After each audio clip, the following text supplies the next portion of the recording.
galera, bom dia, boa tarde, boa noite, boa madrugada. Meu nome é Sidney Martins, professor de língua portuguesa, e hoje nós vamos desvendar os mistérios da banca AOCP. Essa banca aí que gosta de derrubar o candidato, mas a gente não vai dar mole para ela não. Então, de cara, eu já vou te dizer que normalmente ela trabalha 40% de análise textual e 60% de análise gramatical. Às vezes até amplia. Então, a gente tem que tomar cuidado e tem que, de fato, se tiver tempo, estudar essa parte gramatical. Regência, crase, concordância, colocação pronominal, pontuação. Então isso aí você não pode deixar de lado. E detalhe, ela também trabalha alguns aspectos que outras bancas meio que ignoram. Quando a gente pensa no processo de ortografia, ela é chatinha, cobra umas palavrinhas ali.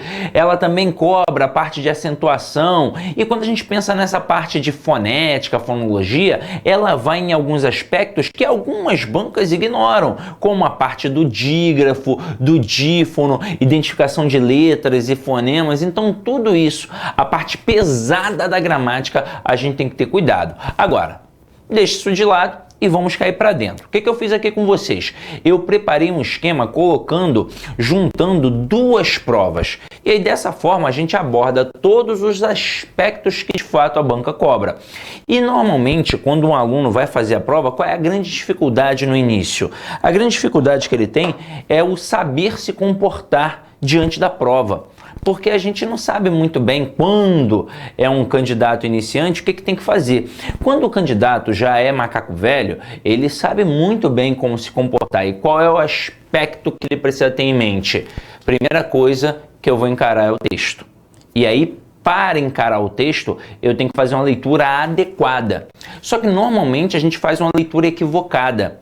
Você vai se identificar se você já fez prova. Pega um texto com 30 linhas e começa a leitura. Lá pela linha 7, mais ou menos, você já começa a dispersar. Já começa a pensar no papagaio, no periquito, no feijão que deixou no fogo, na namorada, no namorado. Quem tem amante pensa no amante, é uma loucura. Mas na marra você vai até o final do texto. Mas fica com aquela sensação horrorosa de não ter entendido o texto. Mas é de não ter entendido o tema central, por exemplo. Você não sabe se é sobre política, sobre economia, sobre religião. É aquela sensação horrorosa. Meu Deus, eu li sobre o que mesmo? E aí você tem duas opções.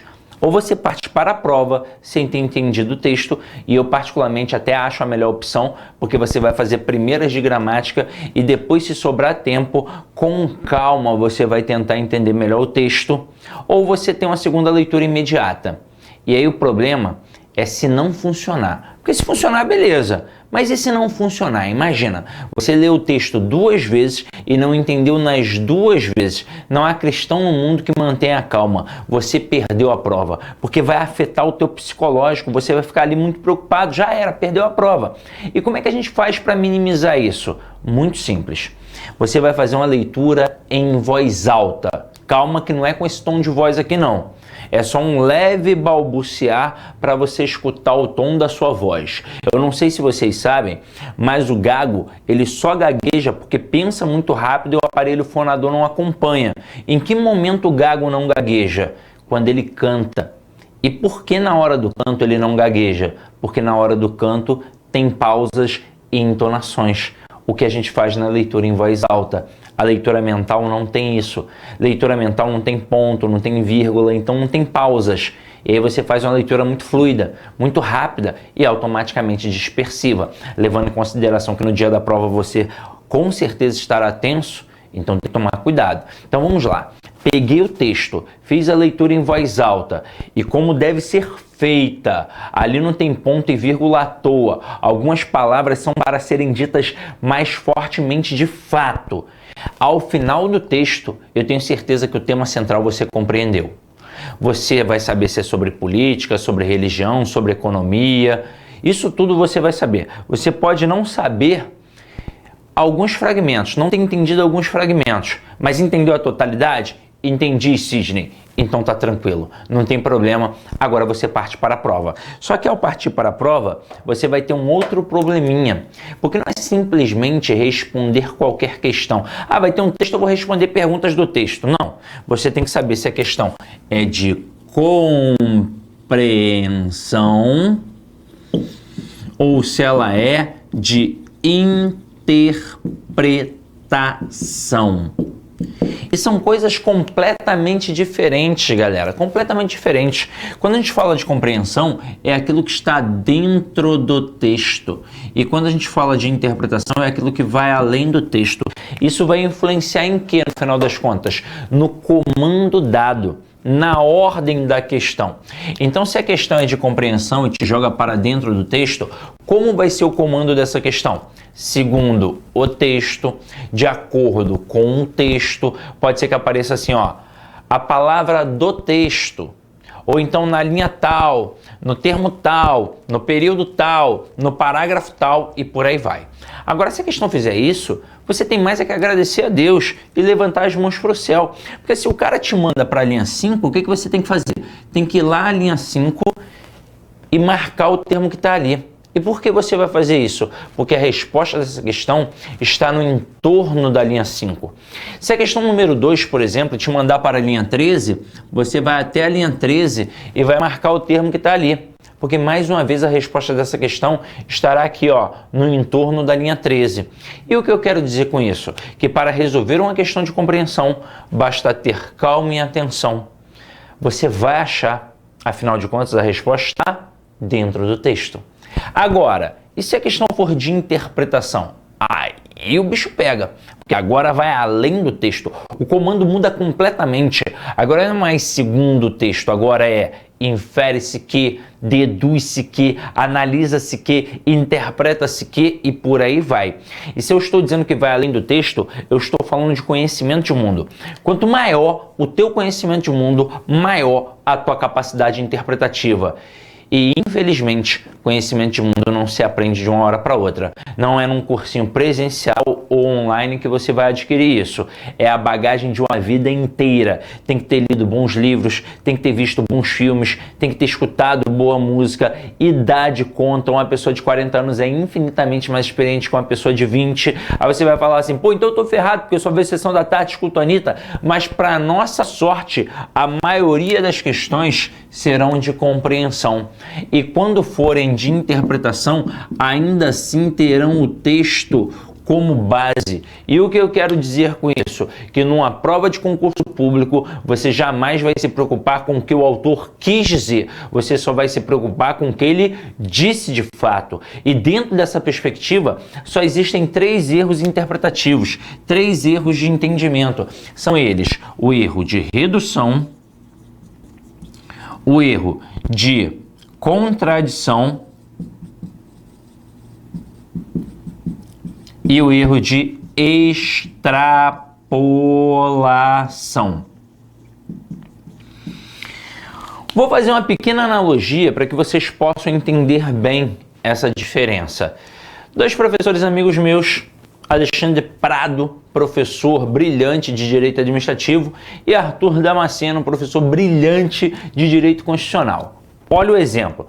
Eu encontrei ontem o Alexandre e o Arthur lá na Praia da Barra. Os dois estavam sentados num quiosque, tomando a cervejinha gelada, comendo um peixinho frito. O Alexandre estava de sunguinha branca e o Arthur estava de sunguinha amarela. O que você interpreta a partir disso? Calma! Vamos lá. O que seria, dentro desse pequeno texto, um erro de redução? Cabe salientar que o erro não está no texto, o erro está na questão. É o avaliador te induzindo ao erro. O que seria um erro de redução? Seria dizer que o tema central do texto é a cerveja. E não tem como. Pensa comigo, a cerveja foi apenas um elemento do texto. Seria reduzir demais. O que seria um erro de contradição? Seria dizer que Alexandre e Arthur são inimigos. E mais uma vez não tem como. Eles estão batendo um papo na beira da praia com traje de banho. Eles podem ser qualquer coisa menos inimigos. Mas muito cuidado com essa questão de contradição aqui, ó. Porque o avaliador, ele tenta tirar o foco da tua atenção. Então ele lança assim, ó. É incorreto afirmar que. Nesse momento, pode ter certeza esse avaliador é esperto, ele vai fazer aquela opção incorreta parecer ser a mais correta do mundo. Então você tem que tomar cuidado. Primeira coisa que tem que ter em mente é isso aqui, ó. Na hora que o cara coloca na questão incorreto, correto, certo, errado, você tem que vir aqui, ó, e destacar. Pois muito candidato, não por falta de conhecimento, mas por falta de atenção, ele acaba marcando a correta, enquanto na verdade a questão está pedindo a incorreta. Aí ele faz assim, ó, tá aqui o texto, e aí a opção A, por exemplo, aí ele faz quase um Ctrl+C e um Ctrl+V do texto. Eu disse quase, aí ele coloca a primeira linha igual, a segunda linha igual, e lá pela terceira linha ele deixa uma lacuna. Mas essa lacuna é uma bobeira. É a troca de uma palavra por outra, de uma expressão por outra, a inserção ou retirada de uma vírgula que pode alterar completamente o sentido, mas adivinha, você está nervoso, tua leitura é desatenta. Isso significa que essa leitura em voz alta, quando o candidato é extremamente dispersivo ou está nervoso ali no caso, deve ser feita não só na hora do texto, mas também na hora do enunciado e das alternativas das questões. E essa dica não serve só para a língua portuguesa, essa dica serve para a prova inteira. Agora eu vou puxar brasa para minha sardinha. Se você já é um concurseiro experiente, já deve ter percebido que o pecado da maioria dos candidatos iniciantes é escolher uma matéria de preferência. Por exemplo, camarada está fazendo prova para a área da segurança pública. Área de segurança pública. O que ele acaba priorizando? Direito penal. Aí tem lá 100 questões na prova, por exemplo. 5 de direito penal e 30 de português, 20 de informática, mas o cara só estuda direito penal. Tem que estudar direito penal? Claro que tem que estudar direito penal, só que todo mundo vai gabaritar direito penal. Agora, será que todo mundo vai gabaritar o português? Será que todo mundo vai gabaritar a informática? Não vai, né? É isso que vai fazer a diferença. E aí um outro aspecto alarmante.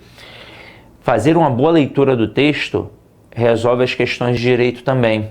E cá entre nós, língua portuguesa, não só pela leitura, mas também por aspectos gramaticais, estará presente em outras questões. Quantas questões de direito administrativo, por exemplo, você não resolve com conhecimento de pronomes demonstrativos? Este e aquele. Este faz referência ao substantivo mais próximo e aquele faz referência ao substantivo mais distante. Então, quando as questões começam a dividir alguns aspectos jurídicos, elas acabam utilizando isso. Detalhe, você pega algumas questões de direito que colocam conjunções. Só para citar um fato interessante, quando teve um TRT no Rio de Janeiro, se não me engano, no início de 2018, um professor mega famoso de direito do trabalho errou uma questão na live de véspera, porque na véspera a galera faz umas lives aí para resolver questão, para tirar dúvida, e aí um professor numa live de véspera ele errou uma questão. E não por falta de conhecimento jurídico, longe disso, sabe muito. Ele errou por falta de conhecimento linguístico. Apareceu a conjunção embora, que é uma conjunção concessiva, que indica uma oposição minimizada. Ele confundiu com porém, que é uma conjunção adversativa, que indica uma oposição, mas que é uma oposição enfatizada.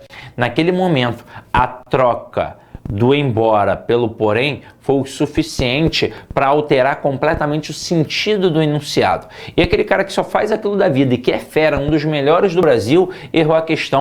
Imagina o leigo, imagina o candidato ali na hora do nervosismo. Então tem que tomar muito cuidado. Então língua portuguesa, ela está presente na prova inteira. E uma leitura atenta vai fazer toda a diferença do mundo. Então, se você tem dificuldade com análise textual, leia até as alternativas em voz alta. Claro, não nesse tom para atrapalhar quem está ali em volta e ganhar um esporro, mas um leve balbuciar, porque vai dar certo. E aí quando você parte para questão de extrapolação, o que ela poderia dizer, por exemplo, que o Alexandre e o Arthur têm um caso, que eles são namorados, bem que eu desconfiava, e eu vou dizer, não pode. Por que eu não posso dizer isso? Porque em nenhum momento do texto eu mencionei algo sobre a sexualidade deles. Então como é que eu posso interpretar, deduzir que eles são namorados? Dentro desse pequeno texto, eu posso compreender que são dois homens conversando e interpretar, deduzir que são dois amigos conversando. Namorados não, porque em nenhum momento mencionamos algo sobre a sexualidade deles. Então a questão de extrapolação, ela extrapola as margens do texto. Ela diz aquilo que não foi dito dentro do texto. Só que tem muito candidato que procura cabelo em ovo e ele tem que tomar cuidado. Por exemplo, na hora da leitura do texto, ele não pensou em nenhum momento nessa possibilidade de um namoro entre Alexandre e Arthur. Mas quando ele olhou a opção na questão, ele começou a refletir, ele começou a procurar cabelo em ovo, ele começou a pensar assim, peraí, na Praia da Barra não tem uma mulherzinha? Essa sunguinha amarela aí não é de Deus não. Aí o cara começa a pensar nisso. É namorados mesmo, é namorado. Não pode pensar assim.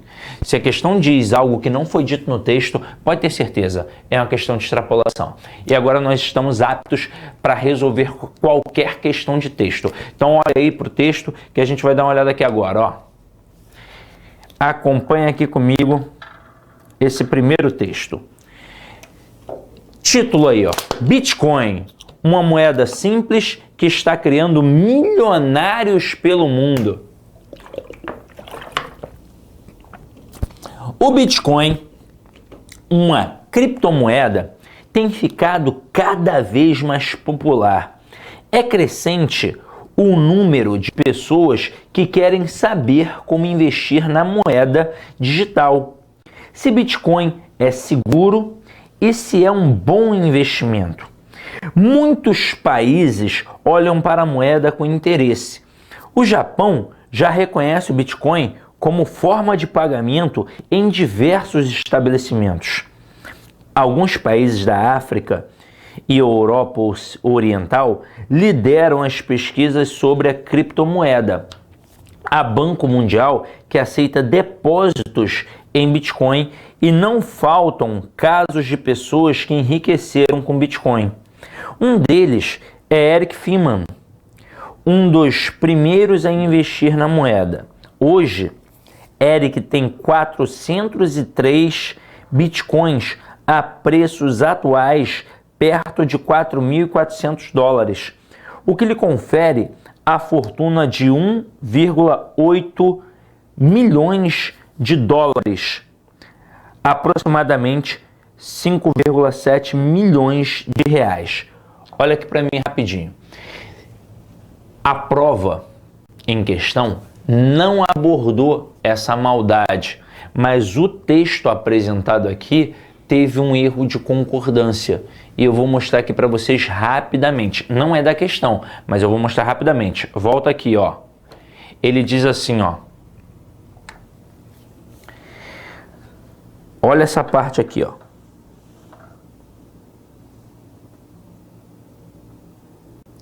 $1,8 milhões de dólares. Galera, se é 1,8 milhão e não milhões. Afinal de contas, você só vai colocar milhões a partir do 2. Você não fala 1 milhão de dólares. Você fala 1 milhão de dólares? Não, você fala 1 milhão de dólares. Ah, mas é 1,8. Ué, continua sendo 1,8 milhão de dólares e não milhões. Então o texto ele tem um erro. O avaliador da banca poderia ter aproveitado este erro para uma questão de concordância e ele não aproveitou. Mas já fica a dica, tá? Assim como horas. Então, para jogar para o plural, eu tenho que necessariamente chegar ao 2. Enquanto é 1,99 é singular e pronto, acabou. Agora vamos voltar para a leitura mais uma vez, ó. Aí ele continua. Nada mal para um garoto de 18 anos. Então é muito jovem. Aí ele continua e diz assim, ó. Eric fez a primeira compra em 2011, quando adquiriu 83 moedas pelo valor de 12 dólares cada uma. Com a valorização em 2013, o rapaz já tinha acumulado 100 mil dólares.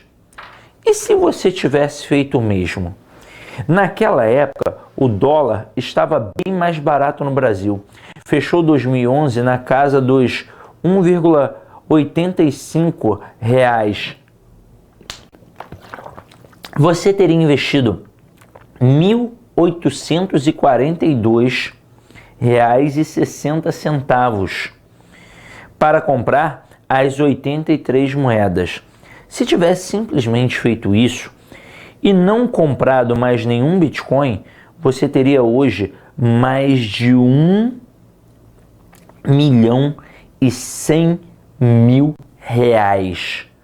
O que é Bitcoin? O Bitcoin é uma moeda digital usada para transações comerciais. Com ela, compram-se produtos ou serviços, assim como fazemos com o real, o dólar, o euro ou qualquer outro dinheiro. A grande diferença é que ela não existe fisicamente. Não é uma nota com o rosto de um presidente ou um animal da nossa fauna. O Bitcoin é um código. Foi criado pelo misterioso Satoshi Nakamoto, que alega ser um japonês que já ultrapassou os 40 anos. A criptomoeda é descentralizada, ou seja, não existe um servidor único ou local físico onde são criadas todas as moedas. Dessa forma, qualquer um pode acessar a rede de computadores e minerar um Bitcoin. Minerar é um termo bem específico da galera que faz isso, hein? Agora, continuando, tem aqui o texto 2, e aí olha para mim, ó. A OCP, ela adora trabalhar sempre pelo menos 2 textos. Um texto apenas verbal e um texto que mistura a linguagem verbal e não verbal. Como assim, Sidney? O que é isso? Vamos lá, ó. Linguagem verbal é aquela que utiliza apenas a palavra, seja ela escrita ou falada. O primeiro texto, ele é apenas verbal. Pronto e acabou. Ele só tem palavras. Agora, o que é linguagem não verbal? É aquela que não utiliza palavras. E se não tem palavras, o que vai ter então? Um gesto, uma expressão, uma imagem. E quando eu misturo a linguagem verbal com a linguagem não verbal? Eu tenho um exemplo de linguagem mista. A videoaula é um exemplo claro de linguagem mista. Você tem a palavra falada, escrita, e você tem expressões, imagens, gestos. Isso é linguagem mista. E quando a gente tem a linguagem mista, não importa quem aparece mais, se é a linguagem verbal ou não verbal. Ambas vão ter a mesma importância para a interpretação do texto. Então eu posso ter 99 palavras e uma única imagem. Essa única imagem tem a mesma importância que as 99 palavras. E o contrário também. Eu posso ter 99 imagens e uma única palavra. Essa única palavra vai ter a mesma relevância que 99 imagens. Pronto e acabou. Então agora nós vamos encarar aqui, ó, uma linguagem mista. Olha aqui para a tela, ó. Tem aqui 2 carinhas, um de frente para o outro conversando e um terceiro virado de costas, mexendo na maquininha de café. Aí um cara fala assim para o outro: cara, às vezes eu queria ter uma máquina do tempo. Eu ia voltar uns anos, comprar um tanto e vender hoje. Ia ficar rico. Isso no primeiro quadrinho. Aqui, ó. Agora, no segundo, esse cara que estava aqui, ó, comprando a máquina de café, ó, esse aqui, ó, ele vira e diz assim: loucura esse Bitcoin, né? Aí o cara que estava falando aqui, ó, no primeiro quadrinho, ele fala Bitcoin, olha que ele colocando os pontos de interrogação. Aí ele vai dizer assim, a gente estava falando da gasolina no terceiro quadrinho. Aí o cara que falou do Bitcoin, ele diz assim, pior. Então, o primeiro quadrinho mostra um cara falando que queria voltar no tempo para comprar o que? Gasolina, mas não tinha ficado claro.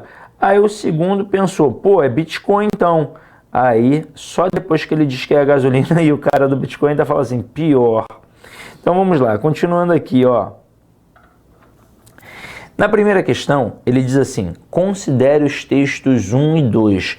Isso significa que, além de entender, você tem que fazer uma boa comparação entre os textos. Ele diz em seguida, assinale a alternativa correta sobre o que se afirma. Aí vamos lá. Na letra A, ele diz assim, os textos tratam da atual situação econômica mundial, especificamente sobre a valorização da moeda virtual Bitcoin. Então olha aqui para mim rapidinho, ó. Os textos, eles não falam da situação econômica mundial. O primeiro texto fala especificamente sobre o Bitcoin. E o segundo, ele menciona o Bitcoin, mas obviamente ele fez ali uma brincadeira e estava falando também da gasolina. E o principal no relato era a gasolina. E em nenhum momento fez menção à situação econômica mundial. Então esse primeiro texto aqui, essa primeira alternativa, ela está equivocada. Agora, continuando. Na letra B ele diz assim, os textos tratam da importância de serem feitos investimentos em Bitcoin no momento correto. O texto 1 indica que em 2011 foi o melhor ano para isso, como fez Eric Fehmarn. O texto 2 também sinaliza que uns anos atrás foi a melhor época para tal investimento, como aponta o primeiro quadrinho. Nananina não. Inclusive o texto 2, ele tem um investimento que é diferente do Bitcoin. O cara pensa em investir em gasolina. Então, tem que tomar cuidado. Claro que ele faz alusão a uma época boa para ter investido, que lá no passado era mais barato. Imagina, se você tivesse feito isso lá no passado, hoje já não é mais assim, né? Demorou, passou, deixou o tempo passar. Mas não são os dois textos que fazem isso, então tem que tomar cuidado. Agora, voltando aqui, ele diz na letra C, o Bitcoin não é uma moeda física. No entanto, já está substituindo o real, o dólar e o euro em outras transações. Nananina não. Olha aqui, ó, no final. Ele diz assim, ó. Cadê? Deixa eu pegar esse pedacinho, ó. Nessa parte aqui, ele fala, o que é Bitcoin? Aí ele diz, o Bitcoin é uma moeda digital usada para transações comerciais. Com ela, no caso, essa moeda, o Bitcoin, compram-se produtos ou serviços, assim como fazemos com o real, o dólar, o euro ou qualquer outro dinheiro. Então, quando ele diz aqui, ó, na alternativa C, o Bitcoin não é uma moeda física, tudo bem, tá certinho. No entanto, já está substituindo o real, o dólar e o euro em transações comerciais? Não. O Bitcoin não está substituindo. O Bitcoin é só mais uma moeda segundo o texto. Então, funciona como o dólar, como o euro, como o real. Mas não está substituindo. Ó, eu estou acabando com o dólar, com o euro e com o real. Então, mais uma alternativa fajuta. Então, vamos voltar aqui para a questão, ó. Aí na alternativa D, diz assim, é possível qualquer pessoa investir em bitcoins por meio de acesso à rede de computador. No segundo quadrinho, o programador entendeu que o assunto entre os dois personagens era sobre esse investimento. Então é isso, ó. O primeiro texto mostra claramente que qualquer pessoa pode investir em Bitcoin. E quando a gente pensa naqueles quadrinhos, ele mostra que o cara entendeu o que era o Bitcoin exatamente por ser um assunto aí, ó, relevante, todo mundo está falando sobre isso no momento, mas que ele só entendeu que o assunto era esse, mas que nem era na verdade. Mas essa alternativa aqui é a mais próxima daquilo que é a verdade ali nas alternativas. Então, gabarito, vamos marcar aí, ó, letra D. Vamos agora para a questão 2. A questão 2 diz assim: assinale a alternativa correta sobre o predomínio da tipologia textual em cada texto. Então vamos lá, olha aqui para mim rapidinho, ó. Quando a gente pensa em tipologia textual, a gente pensa nesse amarrado aqui de possibilidades, ó.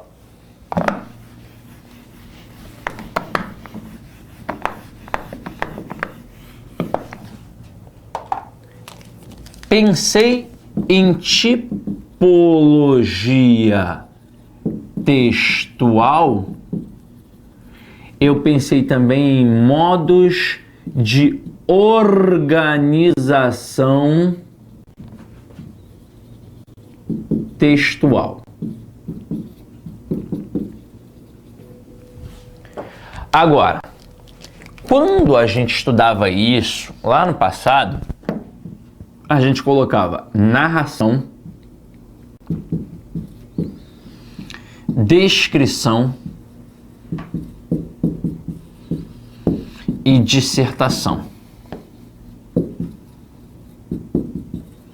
Então nós tínhamos o texto narrativo, o texto descritivo e o texto dissertativo. Aí depois se estendeu para o texto injuntivo, que a gente chama de injunção, e para o texto dialogal.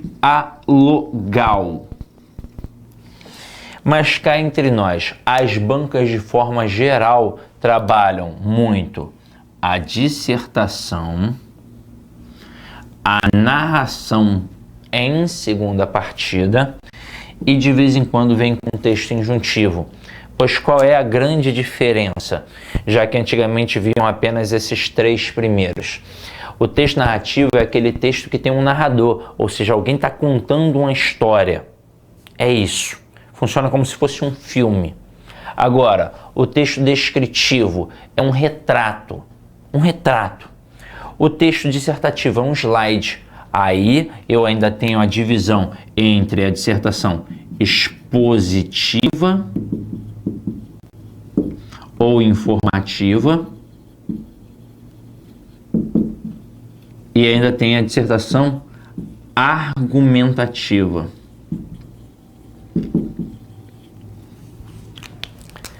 Agora, o que a gente vai fazer?